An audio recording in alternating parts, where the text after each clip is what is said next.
নমস্কার। আমার আজকের নিবেদন কবি জসিম উদ্দিনের লেখা কবিতা শিশুর সংকল্প।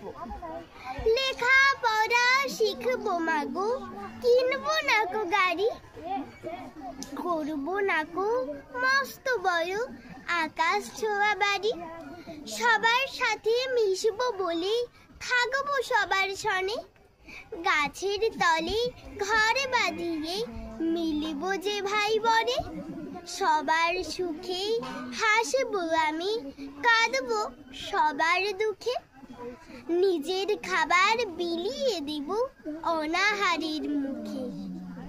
আমার বাড়ি ফুল বাগিচা, ফুল সকলের হবে, আমার বাড়ি মাটির প্রদীপ, আলোক দেবে সবে, আমার বাড়ি বাজবে বাঁশি, সবার বাড়ির সুর, আমার বাড়ি সবার বাড়ি, রইবে না কো দূর। নমস্কার।